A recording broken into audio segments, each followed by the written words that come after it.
পারমাণবিক বিদ্যুতের নাম লেখাতে আরেক ধাপ এগোচ্ছে দেশ। কিছুক্ষণের মধ্যে রূপপুর কেন্দ্রে শুরু হচ্ছে ইউরেনিয়াম লোডিং। প্রধানমন্ত্রীর সঙ্গে দেখা করলেন রোসাটম প্রধান।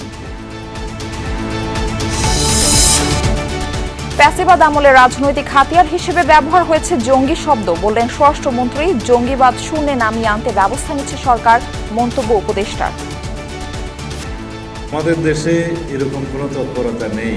তারা নিজস্ব রাজনৈতিক ফায়দা হাসিলের জন্য এগুলোকে হাতিয়ার হিসাবে তারা ব্যবহার করত। বাংলাদেশে জঙ্গি আছে, তার আগে সরকারের সময় জঙ্গি সমস্যাকে যেই স্কেলে দেখানো হয়েছে, এটা তাদের ক্ষমতা থাকার একটা ন্যারেটিভ হিসেবে তারা ব্যবহার করেছিলেন।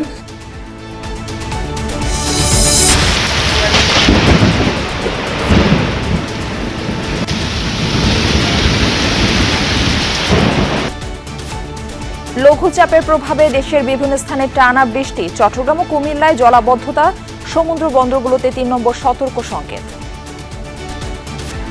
প্রবর্তকে বৃষ্টি পড়ুক না পড়ুক পানি কিন্তু উঠে যায়। কমপক্ষে 40-50,000 মানুষ এবং রুগী আসবেন 10-12,000। ওরা সবাই কষ্ট পাচ্ছে দৈনিক।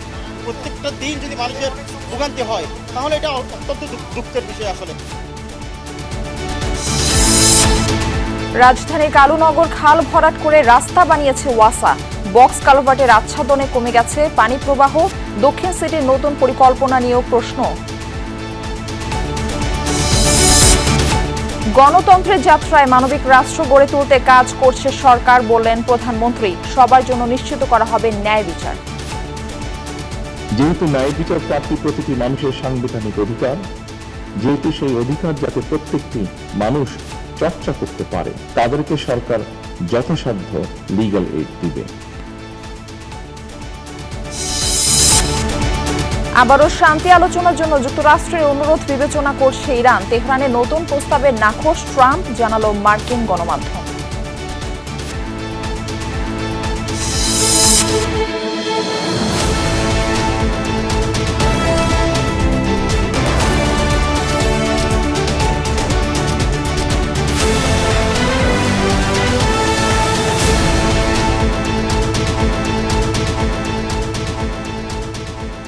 আমন্ত্রণ দুপুরের বাংলাদেশে, আপনাদের সঙ্গে থাকছি আমি মারফি রহমান। এতক্ষণ শিরোনাম দেখছিলেন, এবার বিস্তারিত। পারমাণবিক বিদ্যুতে নাম লেখাতে আরেক ধাপ এগোচ্ছে দেশ। দীর্ঘ প্রতীক্ষার অবসান ঘটিয়ে অবশেষে আজ থেকে শুরু হতে যাচ্ছে পাবনার রূপপুর পারমাণবিক বিদ্যুৎ কেন্দ্রে জ্বালানি লোডিং কার্যক্রম। দুপুর 2:30টায় এই কার্যক্রম উদ্বোধন উপলক্ষে প্রকল্প এলাকায় অনুষ্ঠানের আয়োজন করা হয়েছে। বিজ্ঞান ও প্রযুক্তি মন্ত্রী ফকির মাহবুব আনামের সভাপতিত্বে অনুষ্ঠানে বক্তব্য দেওয়ার কথা রয়েছে বিজ্ঞান ও প্রযুক্তি মন্ত্রণালয় সচিব আনোয়ার হোসেনের। বাণিজ্যিকভাবে বিদ্যুৎ উৎপাদন শুরুর আগে এটি চূড়ান্ত ধাপ। ধাপে ধাপে পরীক্ষামূলকভাবে বিদ্যুৎ উৎপাদন শুরু হবে আগামী আগস্টে। জাতীয় গ্রিডে 300 মেগাওয়াট বিদ্যুৎ সরবরাহ শুরু হতে পারে। রূপপুরের প্রথম ইউনিট একসঙ্গে 163টি বান্ডিল ব্যবহার করার কথা। 2023 সালে অতিরিক্ত একটি সহ মোট 164টি বান্ডিল দেশে আনা হয়। একবার জ্বালানি বসালে প্রায় 18 মাস বিদ্যুৎ উৎপাদন করা যায়। পারমাণবিক বিদ্যুৎ কেন্দ্র থেকে 24 ঘন্টা সমান হারে নিরবচ্ছিন্ন বিদ্যুৎ পাওয়া যাবে। প্রতি 1.5 বছর পর নতুন জ্বালানি দিতে হবে। জ্বালানি বর্জ্য বের করা, নতুন জ্বালানি ঢোকানো ও রক্ষণাবেক্ষণ মিলে একটি ইউনিট সর্বোচ্চ 2 মাস বন্ধ থাকতে পারে।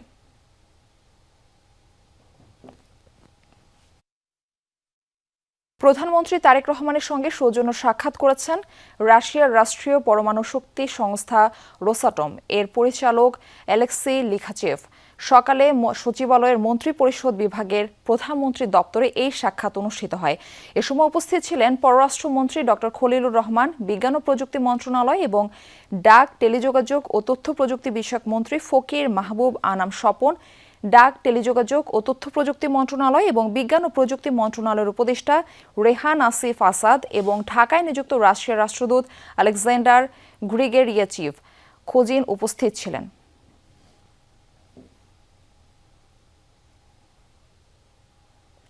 দেশে জঙ্গি তৎপরতা নেই। ফ্যাসিবাদ আমলে জঙ্গি শব্দটিকে রাজনৈতিক হাতিয়ার হিসেবে ব্যবহার করা হতো বলে মন্তব্য করেছেন স্বরাষ্ট্রমন্ত্রী সালাউদ্দিন আহমদ। পাশাপাশি তিনি আরও জানান, এখনও মাঠে যে সেনাবাহিনী আছে পর্যায়ক্রমে তাদের প্রত্যাহার করা হবে। আগারগাঁওয়ে কোস্ট গার্ডের 31তম প্রতিষ্ঠা বার্ষিকীতে স্বরাষ্ট্রমন্ত্রী সালাউদ্দিন আহমদ বলেন, বেগম খালেদা জিয়া কোস্ট গার্ড প্রতিষ্ঠা করেন। এই বাহিনী এখন জনগণের আস্থার জায়গায় পরিণত হয়েছে। সমুদ্র ও উপকূলীয় এলাকার নিরাপত্তার পাশাপাশি অভ্যন্তরীণ নানান বিষয়ে কাজ করছে বাহিনীটি। এ সময় গত 1 বছরে সুন্দরবনে অভিযান সহ নানা কর্মসূচি তুলে ধরেন মন্ত্রী। দেশের স্বার্থ রক্ষায় কাজ করে যাচ্ছে এই বাহিনী। অনুষ্ঠান শেষে জঙ্গি তৎপরতা নিয়ে স্বরাষ্ট্রমন্ত্রী সাংবাদিকদের জানান, দেশে এরকম কোনো তৎপরতা বা কালচার নেই। পতিত সরকার জঙ্গি শব্দ রাজনৈতিক হাতিয়ার হিসেবে ব্যবহার করত বলেও উল্লেখ করেন তিনি।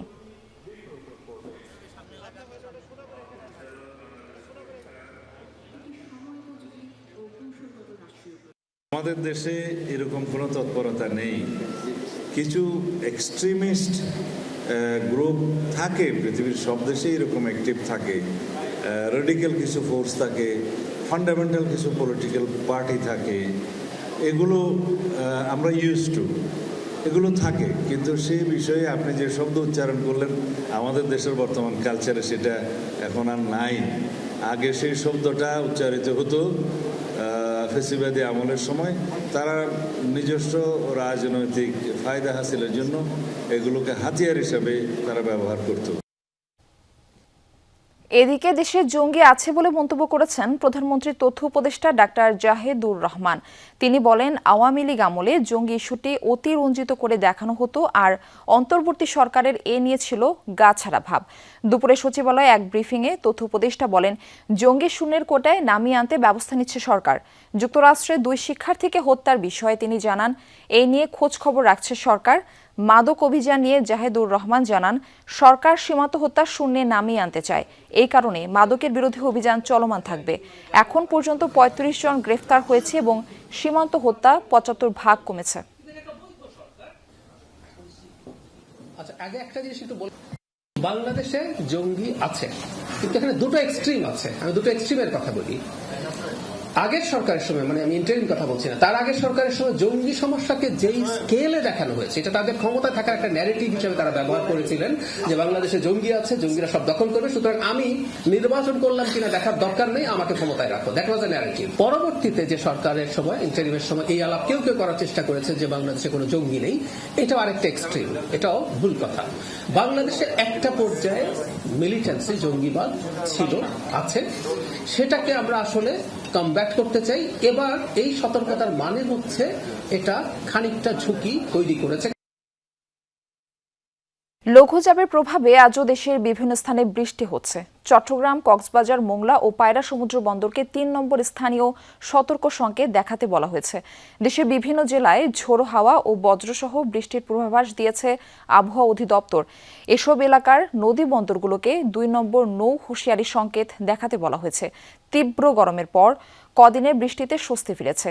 তবে সকালে বৃষ্টিতে ভোগান্তিতে পড়েন কর্মস্থলমুখী মানুষ ও শিক্ষার্থীরা। বজ্রপাতে কক্সবাজারে 2 ও মুন্সিগঞ্জে মারা গেছেন 1 জন। এর আগে রবি ও সোমবার 2 দিনে দেশের বিভিন্ন জেলায় বজ্রপাতে প্রাণ যায় 21 জনের। বজ্রপাতে প্রাণ বাঁচাতে সতর্ক থাকতে পরামর্শ দেওয়া হয়েছে মাঠে কাজ করা কৃষকদের।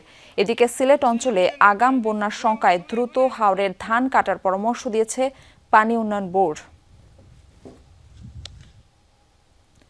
এদিকে ভারী বৃষ্টিতে ডুবল চট্টগ্রাম নগরীর বিভিন্ন নিচু এলাকা।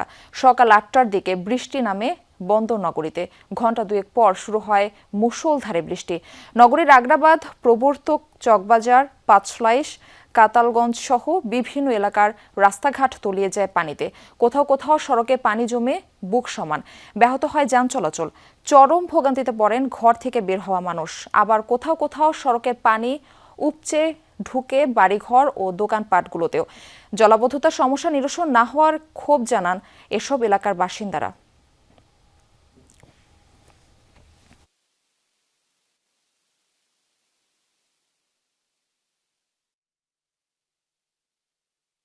আমার গাড়ি মাঝপথে আটকে গেছে, আমি পানিতে ভিজে গেছি, আর পানিগুলো খুবই নোংরা পানি। মানুষের যাতায়াত করতে অনেক কষ্ট হয়, আমাদের রিক্সা দিয়ে পার হয়, এরপর আমাদের 1 গলা পানি। দৈনন্দিন কষ্ট হচ্ছে। দৈনন্দিন আমাদেরকে পানি নিয়ে কমপক্ষে 40-50 মানুষ এবং রুগী আজকে 10-12 এরা সবাই কষ্ট পাচ্ছে দৈনিক। কুমিল্লাতে ভারী বৃষ্টিতে জলাবদ্ধতার ভোগান্তি পোহাতে হচ্ছে নগরবাসীকে। সকাল 10টার দিকে শুরু হয় বৃষ্টি। 1 ঘণ্টা টানা বর্ষণে নগরীর Nazrul Islam Avenue, town hall এলাকা, দক্ষিণ চর্চা, চরথা, ঠাকুরপাড়া সহ বিভিন্ন এলাকায় দেখা দেয় জলাবদ্ধতা। এতে চলাচলে ভোগান্তিতে পড়েন যাত্রী ও পথচারীরা। কয়েকটি এলাকায় সড়কের পাশে দোকানে পানি ঢুকে পড়ে। নগরবাসীর অভিযোগ, অপরিকল্পিত ড্রেনেজ ব্যবস্থার কারণে জলাবদ্ধতার দুর্ভোগ পোহাতে হচ্ছে। আবহাওয়া অফিস জানিয়েছে সকাল 10টা থেকে বেলা 11টা পর্যন্ত 1 ঘন্টায় 102 মিলিমিটার বৃষ্টি হয়েছে।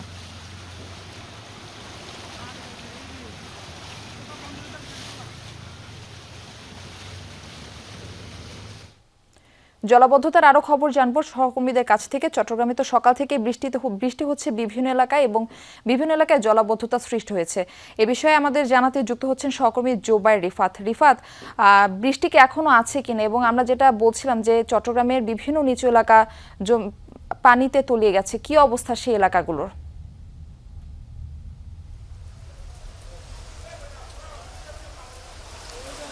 বারফি, মানুষ খুব ভোগান্তিতে রয়েছে। একেবারে দুপুর 1:40 থেকে 1:50 অর্থাৎ 10 মিনিটের জন্য বৃষ্টি বিরতি দিয়েছিল, বৃষ্টি থেমেছিল এবং সেই বৃষ্টিতে পানি কমার যে আশঙ্কা সেটি তো ছিলই না, বরং হচ্ছে পানি ক্রমশ বেড়েই চলেছে। আমরা দেখেছি সকাল 8টা থেকেই মূলত বৃষ্টি শুরু হয়েছিল এবং সেই বৃষ্টি সকাল 10টা-11টা নাগাদ একেবারে মুষলধারে পড়া শুরু হয়েছে। এবং আমরা এই মুহূর্তে চট্টগ্রামের প্রবর্তক এলাকায় আছি এবং প্রবর্তক এলাকার চিত্র দিয়েই কিন্তু পুরো চট্টগ্রামের কি অবস্থা সেটি একেবারে অনায়াসে নির্ধারণ করা যায়, সেটি একেবারে অনায়াসে অনুমান করা যায়। আমি ক্যামেরার ফ্রেমে একটু দেখাতে চাই, মূলত এই কারণে, এই জলজটের কারণে সবচেয়ে বেশি ভোগান্তিতে পড়েছে কিন্তু আজকে এসএসসি পরীক্ষাও ছিল। এসএসসি পরীক্ষা ঠিক যেই সময়টিতে শেষ হয়েছে সেই সময়টিতে কিন্তু আমরা এখন যে এলাকায় আছি চট্টগ্রামের প্রবর্তক এলাকা, এই প্রবর্তক এলাকায় আশেপাশে যে শিক্ষা প্রতিষ্ঠানগুলো রয়েছে, যে সেন্টারগুলো রয়েছে, সেখানকার শিক্ষার্থীরা সবচেয়ে বেশি কষ্টে আছেন। আপনি নিশ্চয়ই দেখতে পাচ্ছেন ক্যামেরা ফ্রেমে, মানুষ 1জন 2জন 3জন একেবারে লাইন ধরে তারা একেবারে দলবদ্ধ হয়ে একজন আরেকজনের কাঁধে হাত দিয়ে আসলে আইলাইনেই রাস্তা খোঁজার চেষ্টা করছেন। আপনি নিশ্চয়ই ক্যামেরা ফ্রেমে দেখতে পাচ্ছেন কোনটি রাস্তার ড্রেন, কোনটি রাস্তা, কোনটিতে খাল আছে, এগুলো কোনো কিছুই আসলে বোঝার উপায় নেই। এটি চট্টগ্রাম শহরের শুধুমাত্র আজকের চিত্র নয়, প্রতি বছরই চট্টগ্রাম শহরে যখন বৃষ্টি হয়, যখন জলাবদ্ধতার সৃষ্টি হয়, তখন কিন্তু মানুষের ভোগান্তি দিনে দিনে বাড়তেই থাকে। আপনি নিশ্চয়ই জেনে থাকবেন চট্টগ্রাম মেডিকেল কলেজ হাসপাতাল এবং বিভিন্ন প্রাইভেট হসপিটাল, ডায়াগনস্টিক সেন্টারের অবস্থান এই জায়গাটিতে। ফলত যেটি হয়েছে, রোগী থেকে শুরু করে রোগীর স্বজনরা, একেবারে চিকিৎসকরা এবং অসংখ্য প্রাইভেট ব্যাংক এই জায়গাটিতে রয়েছে, সরকারি ব্যাংক রয়েছে, যার ফলে যেটি হয়েছে একেবারে গ্রাহক থেকে শুরু করে, রোগী থেকে শুরু করে, রোগীর স্বজন থেকে শুরু করে কর্মজীবী মানুষরা সবচেয়ে বেশি কষ্টে পড়েছেন। এবং রাস্তায় আমরা দেখতে পেয়েছি যে মোটরসাইকেলগুলো, যে প্রাইভেট কারগুলো, যে রিক্সাগুলো চলাচল করছিল এবং দাঁড়িয়েছিল, সেগুলো একেবারে পানিতে তলিয়ে যাওয়ার মতো যে অবস্থা সেটি সৃষ্টি হয়েছে। এবং চট্টগ্রামে 14,500 কোটি টাকার যে প্রকল্প বিভিন্ন সংস্থার অধীনে চলছে জলাবদ্ধতার সংকট নিরসনে, সেটির আসলে যে সুফল সেটি কিন্তু নগরবাসী এখন পর্যন্ত পাচ্ছে না। চট্টগ্রামবাসী এই জলাবদ্ধতা থেকে আসলে মুক্তি চান, তারা একটি স্থায়ী সমাধানের আশা করছেন। বৃষ্টি আবারও শুরু হয়েছে এবং এই বৃষ্টির ফলে কিন্তু পানি নিচু এলাকাগুলোতে বেলা যত গড়াচ্ছে তত বেড়েই চলেছে। এই ছিল চট্টগ্রামের জলাবদ্ধতা পরিস্থিতির সর্বশেষ খবরাখবর।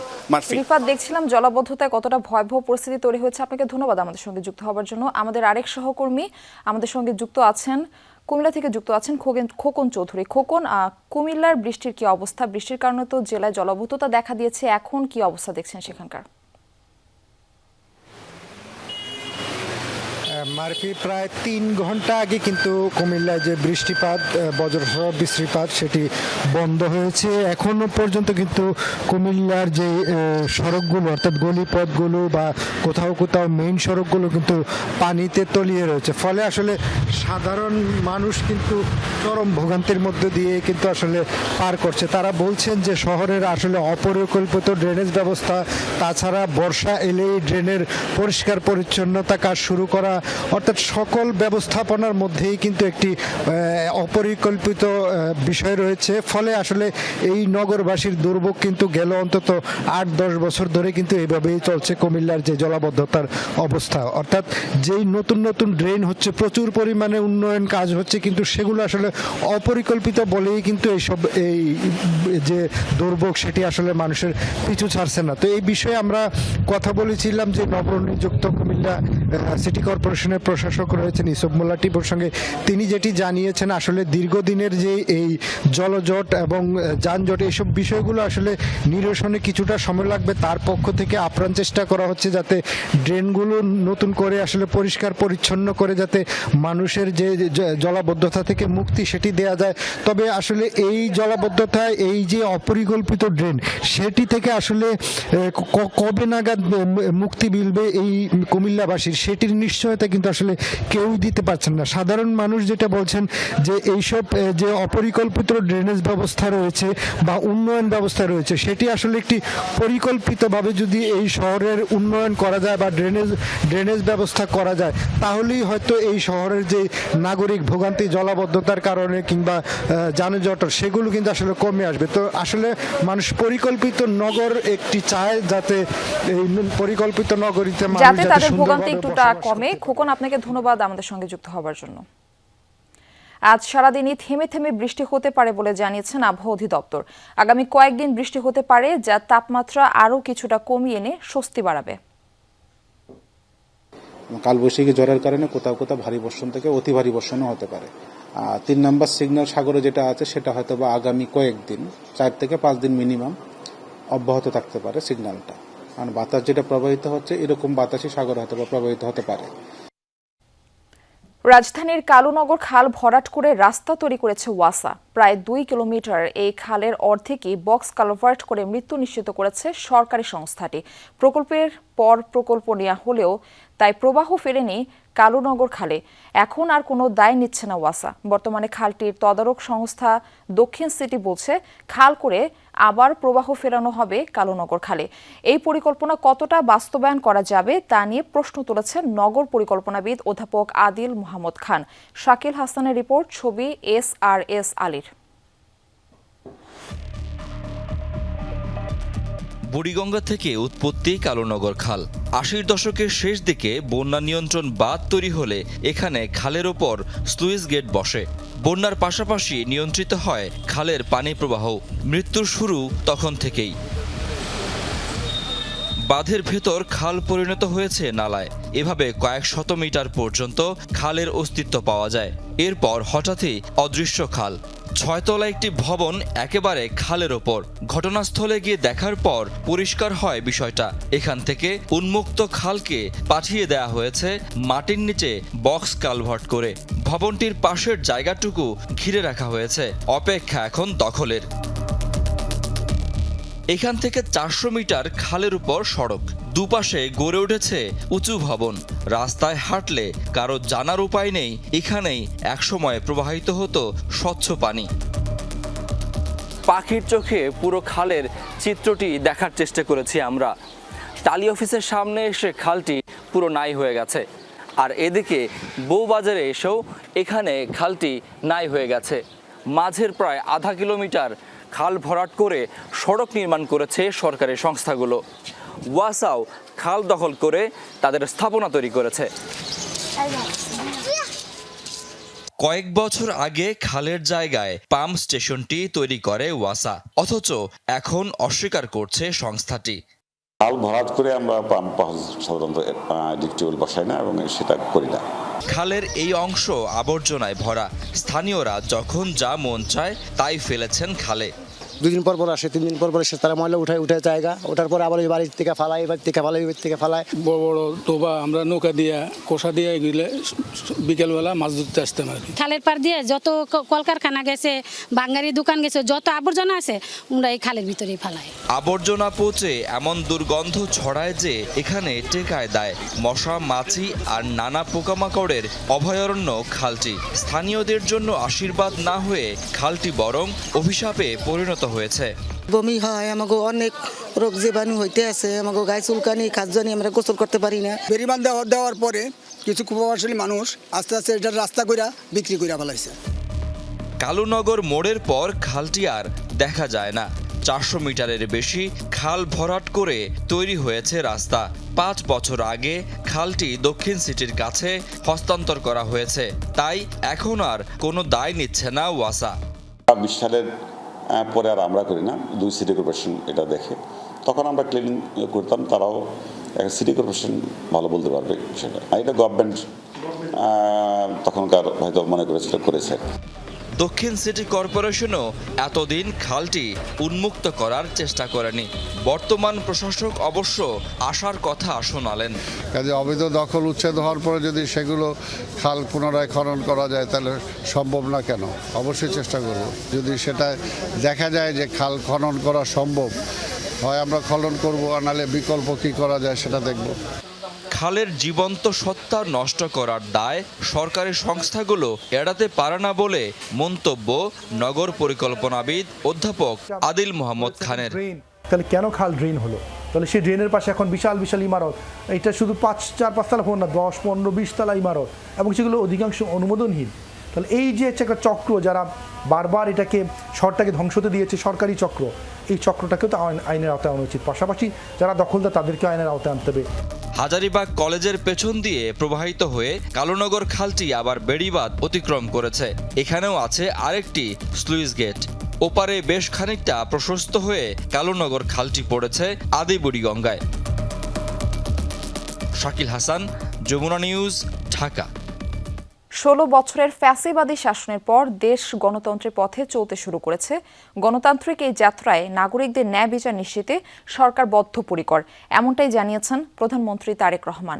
সরকার দেশের ন্যায় বিচার প্রতিষ্ঠার মাধ্যমে মানবিক রাষ্ট্র গড়ে তুলতে কাজ করছে বলেও জানান প্রধানমন্ত্রী। দুপুরে রাজধানীর শহীদ আবু সাইদ কনভেনশন সেন্টারে জাতীয় আইনগত সহায়তা দিবসে যোগ দিয়ে এসব কথা বলেন প্রধানমন্ত্রী। তারেক রহমান বলেন, দেশের একজন নাগরিকের যেন বিচার বঞ্চিত না হয় সে বিষয়ে সরকার সচেষ্ট থাকবে। আর্থিকভাবে অসচ্ছল হওয়ায় যারা বছরের পর বছর কারাগারে বন্দী, তাদের আইনি সেবা নিশ্চিতে সরকার কাজ করে যাবে। প্রধানমন্ত্রী বলেন, অর্থনৈতিক অসচ্ছলতায় কেউ ন্যায় বিচার বঞ্চিত হয়ে কারাগারে থাকা মানবাধিকারের লঙ্ঘন। সরকার দেশের মানুষের মানবাধিকার রক্ষায় সর্বোচ্চ গুরুত্ব দিয়ে কাজ করে যাবে বলে প্রতিশ্রুতি দেন Tarique Rahman.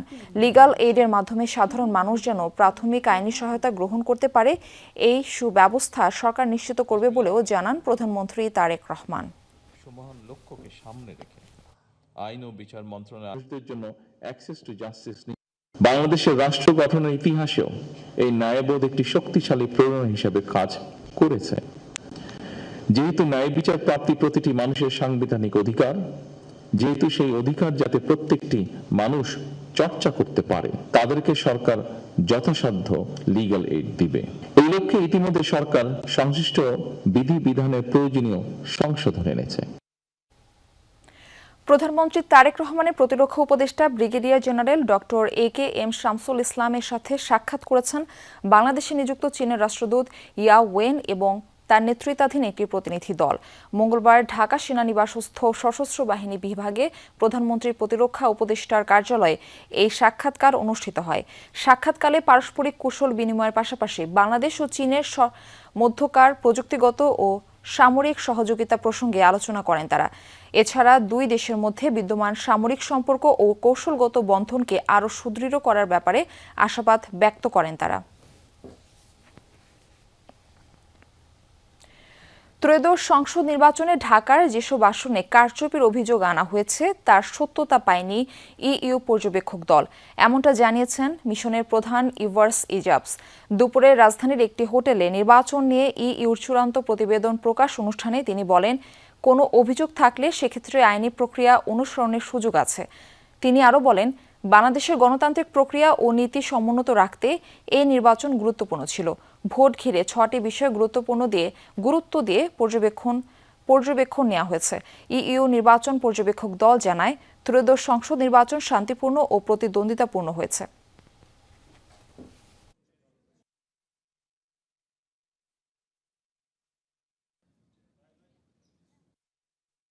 That these elections were really a significant step in many ways that deserve to be underlined. They took place under an interim government following an unprecedented uprising and public demand for change. They were highly competitive and professionally managed. Despite lingering concerns, elections took place peacefully, and that achievement should be acknowledged. হাম ও উপসর্গ নিয়ে 2 জেলায় আরও 5 শিশুর মৃত্যু হয়েছে। এর মধ্যে ময়মনসিংহে প্রাণ গেছে 3 জনের। 24 ঘন্টায় ময়মনসিংহ মেডিকেল কলেজ হাসপাতালে নতুন করে ভর্তি হয়েছেন 32 জন, চিকিৎসাধীন রয়েছেন 74 জন। এদিকে বরিশাল মেডিকেলে হাম ও উপসর্গ নিয়ে 2 শিশুর মৃত্যু হয়েছে। নাটোরেও দিন দিন বাড়ছে হাম আক্রান্ত রোগীর সংখ্যা। গত 24 ঘন্টায় জেলার বিভিন্ন হাসপাতালে হামের উপসর্গ নিয়ে 33 জন ভর্তি হয়েছে। এই পর্যন্ত মোট চিকিৎসা নিয়েছেন 213 জন। এছাড়া রাজশাহী, সিলেট, চট্টগ্রাম ও খুলনা বিভাগের বিভিন্ন হাসপাতালেও হামের উপসর্গ নিয়ে প্রতিদিন ভর্তি হচ্ছেন রোগীরা। অনেক জায়গায় ওয়ার্ডে জায়গা সংকটে বারান্দায় রেখেও রোগীদের চিকিৎসা দেওয়া হচ্ছে।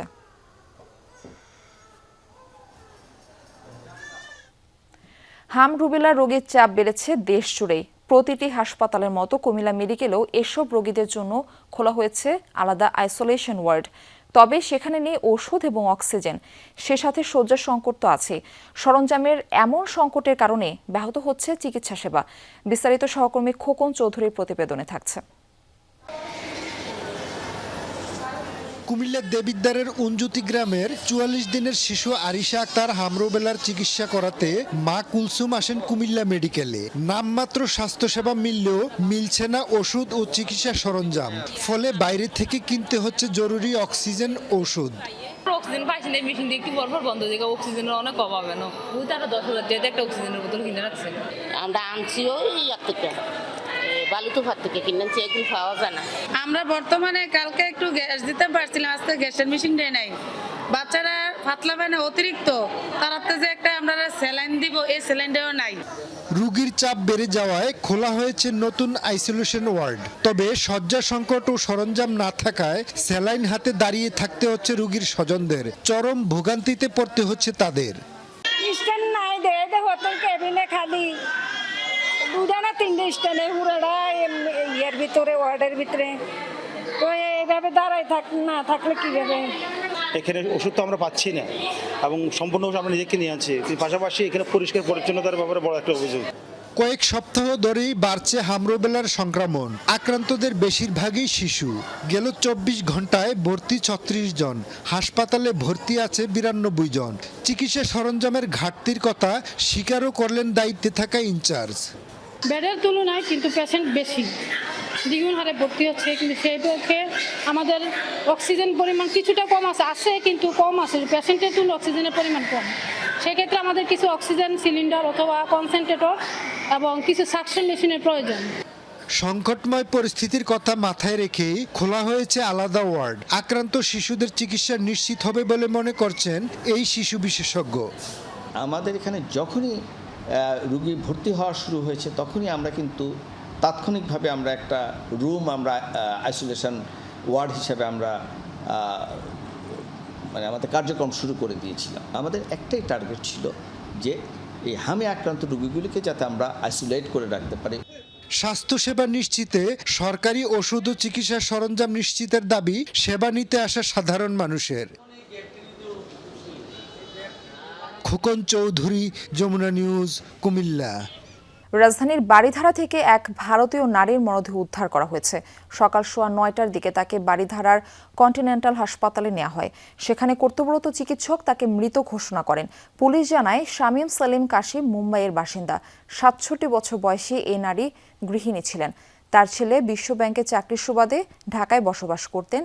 ছেলের দাবি তার মায়ের স্বাভাবিক মৃত্যু হয়েছে, তবে পুলিশ বলছে তার শরীরে কিছু আঘাতের চিহ্ন পাওয়া গেছে। এটি হত্যা না স্বাভাবিক মৃত্যু সেটি ময়নাতদন্তের পর নিশ্চিত হওয়া যাবে। ময়নাতদন্তের জন্য ওই নারীর মরদেহ সোহরাওয়ার্দী মেডিকেল কলেজ হাসপাতালে নেওয়া হয়েছে। চট্টগ্রাম কক্সবাজার মহাসড়কে লোহাগাড়ার সড়ক দুর্ঘটনায় 3 জন নিহত হয়েছেন। সকালে চুন্তি জাঙ্গালি এলাকায় একটি মাইক্রোবাস নিয়ন্ত্রণ হারিয়ে খাদে পড়ে এই দুর্ঘটনা ঘটে। স্থানীয়রা জানান মাইক্রোবাসটি বান্দরবানের নেক্ষাংছড়ি থেকে খাগড়াছড়ির দিকে যাচ্ছিল। পথে নিয়ন্ত্রণ হারিয়ে রাস্তার পাশে গভীর খাদে পড়ে যায়। এতে ঘটনাস্থলে মাইক্রোবাসে থাকা সবাই গুরুতর আহত হন। পরে পুলিশ ও স্থানীয়রা তাদের উদ্ধার করে দ্রুত হাসপাতালে পাঠান। সেখানে চিকিৎসাধীন অবস্থায় 3 জনের মৃত্যু হয়, বাকিরা হাসপাতালে চিকিৎসা নিচ্ছে। ফরিদপুরের আলিয়াবাদে 2 নারীসহ 3 জনকে কুপিয়ে হত্যার ঘটনায় মূল অভিযুক্ত আকাশ মোল্লাকে আটক করেছে যৌথ বাহিনী। ভোরে সদর উপজেলার গদাধরডাঙ্গি গ্রামে বাড়ির পাশের একটি কলা বাগান থেকে তাকে গ্রেপ্তার করা হয়। অভিযুক্তকে ফরিদপুর কোতোয়ালি থানার হেফাজতে রাখা হয়েছে। এর আগে সোমবার রাতে গদাধরডাঙ্গি এলাকায় 2 নারীসহ 3 জনকে কুপিয়ে হত্যা করা হয়। পুলিশ জানায় স্থানীয় হারুন মোল্লার ছেলে আকাশ মানসিক ভারসাম্যহীন। রাতে বাড়ির উঠানে কোদাল দিয়ে নিজ ফুপু ও দাদিকে আঘাত করে আকাশ। এ সময় বাধা দিতে গেলে প্রতিবেশী কাবুল চৌধুরীকেও আঘাত করে। ঘটনাস্থলে প্রাণ হারান 3 জন। এরপর সেখান থেকে পালিয়ে যায় আকাশ। খবর পেয়ে ঘটনাস্থল থেকে মরদেহগুলো উদ্ধার করে পুলিশ। এই ঘটনায় মামলা প্রক্রিয়াধীন রয়েছে। এই আছে তো এই নেই। মুন্সিগঞ্জে বিদ্যুৎ পরিষেবার এমন পরিস্থিতিতে ঝুঁকিতে পড়েছে জেলার সম্ভাবনাময় খাত হিসেবে পরিচিত মিনি গার্মেন্টস শিল্প। ঘন ঘন লোডশেডিংয়ে ব্যাহত হচ্ছে উৎপাদন কার্যক্রম। এতে একদিকে উদ্যোক্তাদের লোকসান, অন্যদিকে শ্রমিকদের কমেছে আয় রোজগার। বিদ্যুৎ না থাকায় অচল মেশিন, তাই অলস সময় কাটাচ্ছেন মুন্সিগঞ্জের মিনি গার্মেন্টস কর্মী মিয়া চান। তার মতো বাকিদেরও একই অবস্থা। অথচ ঈদের আগে এই সময় মিনি গার্মেন্টস পল্লীতে দিনরাত পোশাক তৈরিতে ব্যস্ত থাকার কথা। মাল নামতো 4-5 ডজন করে, মাল নামে 2 ডজন। এই ক্ষতির মুখে পড়তেছি আমরা। বেড়ে 2-3 ঘন্টা কারেন্ট থাকে না, কারেন্ট না হয়ে যায়, কাজ করতে না ঠিক মতন। সদরের পঞ্চসার, রামপাল সহ আশেপাশের ছোট মাঝারি 5 থেকে 7 শতাধিক এমন মিনি গার্মেন্টস রয়েছে, যেখানে তৈরি হয় কয়েকশো কোটি টাকার সুতি সহ বিভিন্ন ধরনের পোশাক। স্থানীয় চাহিদা মিটিয়ে এসব পণ্য যায় বিভিন্ন জেলাতেও। বর্তমানে তীব্র লোডশেডিং এ উৎপাদন নেমে এসেছে অর্ধেকেরও নিচে। কেউ কেউ জেনারেটরের ব্যবস্থা করলেও বাড়ছে উৎপাদন খরচ, ফলে লোকসানের আশঙ্কা উদ্যোক্তাদের। এখন যে কারেন্ট আর লোডশেডিং এর জন্য প্রায় আমার অর্ধেকেরও বেশি হচ্ছে না, মানে প্রোডাকশন হচ্ছে না। খুব ক্ষতিগ্রস্ত হইতাছি এবং আমি তো নিজেও ক্ষতিগ্রস্ত হইতাছি। আমার কর্মচারী তাদের বেতনও উঠাইতে অনেক খুব কষ্ট হইতাছে। কারিগররা ঠিক মতো কাজ করতে পারতেছে না। বিশাল ক্ষয়ক্ষতির একটা পড়ে যাচ্ছে কারখানাগুলো। পল্লী বিদ্যুৎ সমিতির তথ্য মতে জেলায় প্রতিদিন 202 মেগাওয়াট বিদ্যুতের চাহিদা থাকলেও ঘাটতি 30 থেকে 40%। সেই ঘাটতি সমন্বয় করতে হচ্ছে লোডশেডিং। জরুরি ক্ষেত্রগুলোতে সার্বক্ষণিক সঞ্চালন ঠিক থাকলেও মিনি গার্মেন্টসে নিরবিচ্ছিন্ন বিদ্যুৎ দেওয়া যাচ্ছে না বলে জানায় কর্মকর্তারা। 5টি উপজেলায় আমাদের টোটাল 202 মেগাওয়াট ডিমান্ড বর্তমান। তো এখান থেকে আমরা প্রায় এভারেজলি 35 থেকে 40% কম পাই, মানে 1/3 বলা যায়। 1/3 এর চেয়ে কিছুটা বেশি আমরা বিদ্যুৎ লোডশেডিং পাই, সেট পাই। এটা আমরা লোডশেডিং করি। খুব বেশি তো আমাদের দেখতে হবে, কারণ এটা অপমানিত জনসাধারণের বিষয়, সামনে ঈদ আছে। আমরা সার্বক্ষণিক চেষ্টা করছি কিভাবে এটাকে ভালো সেবার মাধ্যমে, বিশেষ করে বিদ্যুতের একটু ক্রাইসিস হলেও আমরা সেবা দিয়ে সেটা পোষায় দেওয়ার চেষ্টা করছি। জেলায় প্রায় 15,000 পোশাক শ্রমিক কর্মরত মিনি গার্মেন্টস গুলোতে। বিদ্যুৎ বিভ্রাটে দিনের একটি বড় সময় এমন নিশ্চল থাকছে মুন্সিগঞ্জের মিনি গার্মেন্টস গুলো। ব্যাপক হারে ব্যাহত হচ্ছে উৎপাদন। এই সংকট দীর্ঘায়িত হলে মুখ থুবড়ে পড়ার শঙ্কায় এই শিল্প। তাই জরুরি উদ্যোগ গ্রহণের দাবি এখন সংশ্লিষ্ট সকলের।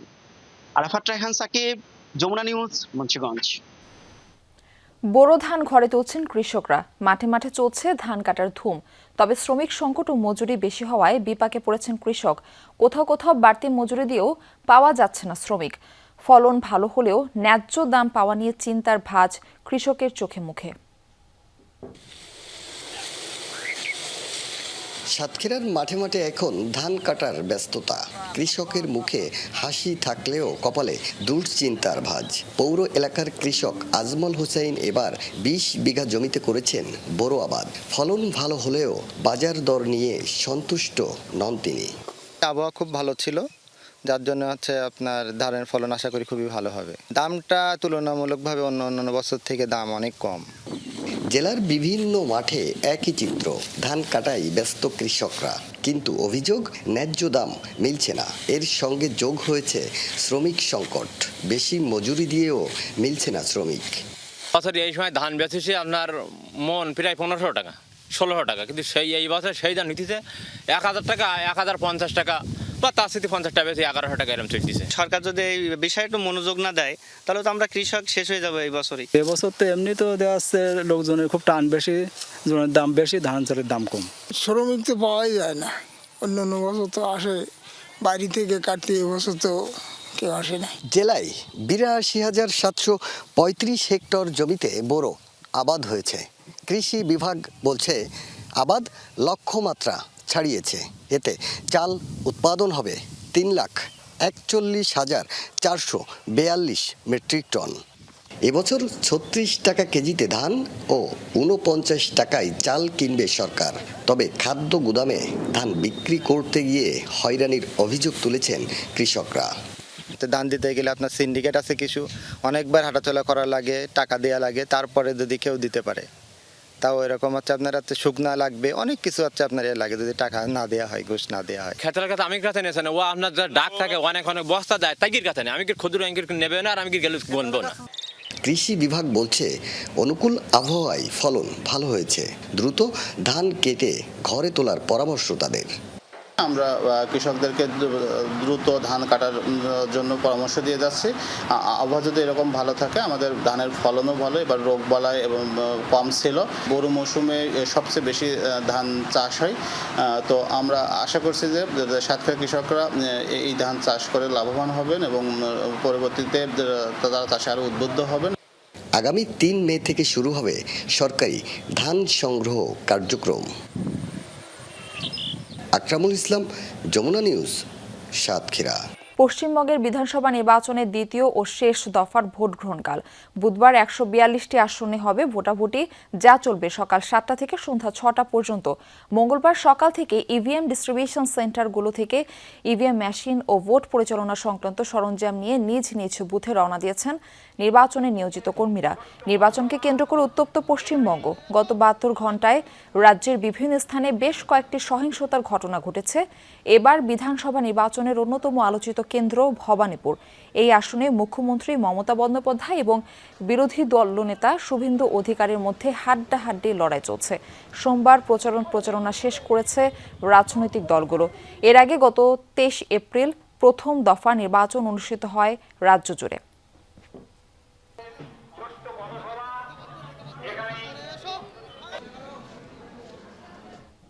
দর্শক, পশ্চিমবঙ্গের নির্বাচন নিয়ে বিস্তারিত জানাতে কলকাতা থেকে আমাদের সঙ্গে যুক্ত হচ্ছেন আমাদের সহকর্মী সুকান্ত চট্টোপাধ্যায়। সুকান্ত, কাল থেকে তো দ্বিতীয় দফার ভোট, তো তার আগে ইভিএম ডিস্ট্রিবিউশন সেন্টারগুলির কি অবস্থা দেখছেন?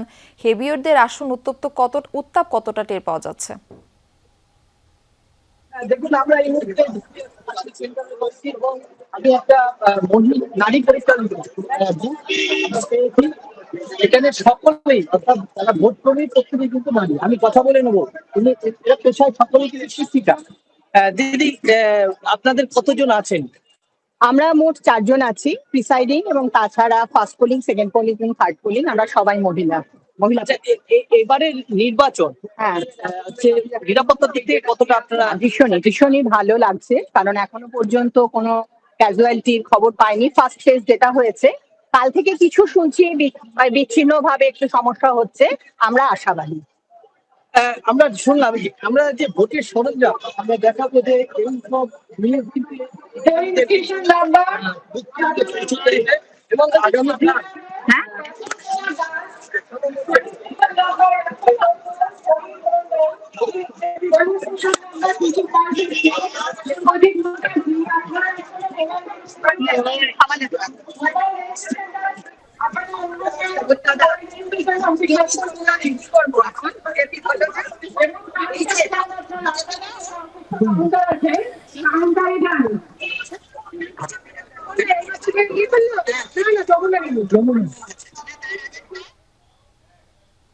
সুকান্ত, ধন্যবাদ যুক্ত হবার জন্য।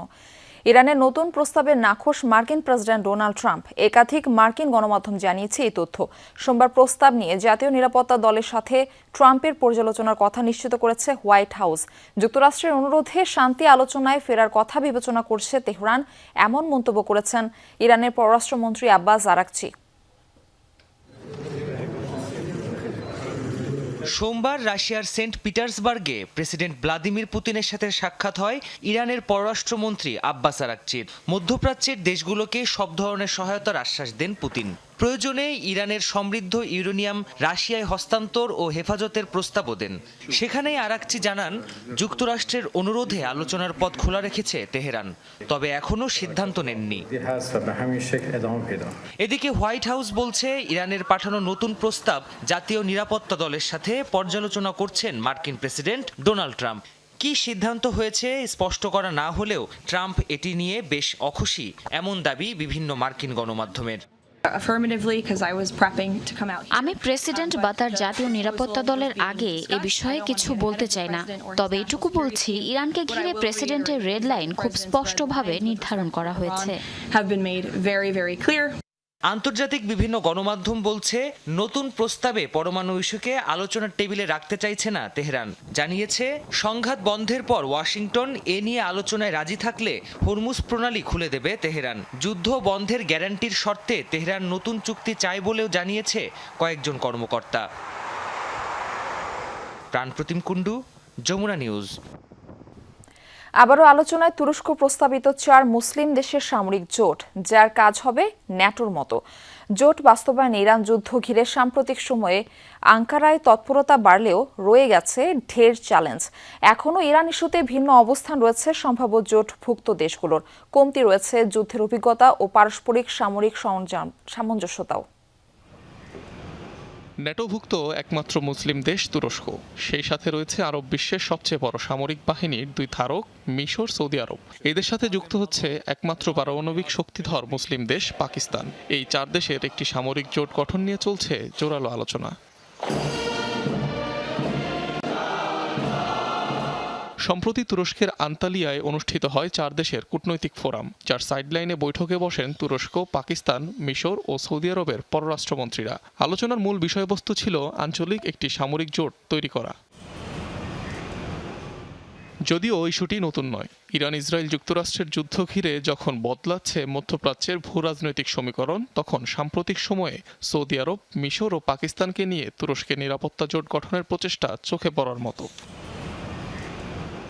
তবে প্রস্তাবিত এই 4 দেশীয় সামরিক জোট গঠনের পথে বড় বাধা হয়ে দাঁড়িয়েছে দেশগুলোর ভিন্ন ভিন্ন দৃষ্টিভঙ্গি, রাজনৈতিক মতপার্থক্য আর সামরিক সক্ষমতার ব্যবধান। ইরান ইস্যুতে সৌদি আরব ও মিশরের অবস্থানগত বড় ফারাক রয়েছে অন্যদের সাথে।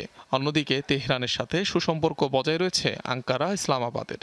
ন্যাটোর মতো কিন্তু একটি কঠোর আরব ইসলামিক জোট গড়ে ওঠার সম্ভাবনা কম। অঞ্চলটি হুমকির বিষয়ে অত্যন্ত বিভক্ত, এমনকি পারস্পরিক প্রতিরক্ষার প্রতিশ্রুতি নিয়েও দ্বিধা বিভক্ত। এছাড়াও 4 দেশের সামরিক সামঞ্জস্যহীনতাকেও দেখা হচ্ছে বড় বাধা হিসাবে। দেশগুলোর যৌথ মহড়ার অভাব এবং যুদ্ধের অভিজ্ঞতার ক্ষেত্রেও আকাশ পাতাল পার্থক্য রয়েছে।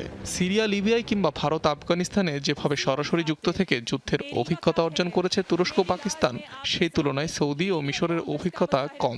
ন্যাটোভুক্ত হওয়ায় অন্য জোটে যোগ দেওয়ার ক্ষেত্রে জটিলতা রয়েছে তুরস্কেরও। অনিক রহমান, যমুনা নিউজ। নর্দমা থেকে ধরা পড়লেন মেক্সিকোর আলোচিত ড্রাগ লর্ড এর হার্দিনারো, যার মাথার মূল্য 50 লাখ মার্কিন ডলার নির্ধারণ করেছিল যুক্তরাষ্ট্র। মেক্সিকোর কুখ্যাত হালিস্কো কোর্টেলের টপ কমান্ডারদের একজন হার্দিনেরো ওরফে আদিয়াস ফ্লোরেস সিলভা দীর্ঘদিন ধরে গা ঢাকা দিয়েছিলেন নিরাপত্তা বাহিনীর চোখে ধুলো দিয়ে। এবার কোনো রকম গুলি না ছুড়েই তাকে গ্রেফতারে সক্ষম হয়েছে স্পেশাল ফোর্স।